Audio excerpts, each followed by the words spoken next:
Las magnitudes físicas son aquellas propiedades que pueden medirse y expresar su resultado mediante un número y una unidad. ¿Qué es un escalar? Son cantidades físicas determinadas completamente por su magnitud y unidad.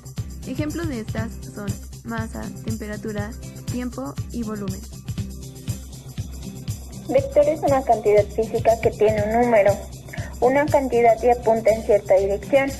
Gráficamente un vector está representado por una flecha. Multiplicación de vectores. De la multiplicación de vectores se desprenden 4 casos, los cuales son producto de un vector por un escalar, producto escalar, producto vectorial y producto mixto. En la imagen podemos ver gráficamente la multiplicación de un vector por distintos escalares. El vector A, el cual es multiplicado por el escalar 2, como se muestra en el ejemplo de medio, nos da como resultado que el vector cambia de tamaño al doble sin sufrir cambio alguno en su dirección. Pasa algo diferente en el último caso, ya que el mismo vector es multiplicado por un número negativo y menor a 1, por lo tanto el tamaño del vector cambia de sentido por el signo y cambia de tamaño, ya que el número es menor a 1. Cabe mencionar que siempre que se multiplique un vector por un número negativo, la dirección de este cambiará al sentido contrario, y cuando se multiplica por un número menor a 1, la magnitud del vector será menor al original. Una suma de vectores se puede resolver mediante dos métodos gráficos, por el método del paralelogramo o por el método cola punta. En el primer método del paralelogramo se trazan los dos vectores desde el mismo origen, se hacen líneas paralelas a cada vector y se forma un paralelogramo. El vector resultante es la diagonal que se traza desde el origen hasta la esquina opuesta.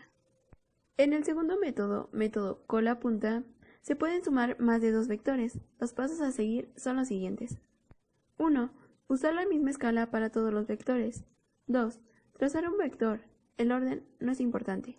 3. Trazar el segundo vector, empezando desde el final del primer vector, la punta de la flecha.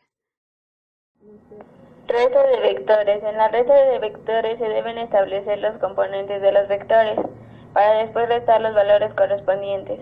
Es decir, el valor de x del vector minuendo menos el valor de x que le damos al vector sustrayendo. Lo mismo pasa con las y. Por ejemplo, el vector u, su componente en x es de menos 2 y su componente en y es de 5. Del vector v, su componente en x es de 3 y su componente en y es de menos 1. Para la resta del vector u menos el vector v se hace del siguiente modo. En este caso, al vector u se le resta el vector v. Para poder obtener el valor del vector resultante de esta resta debemos de restar los valores de x y y.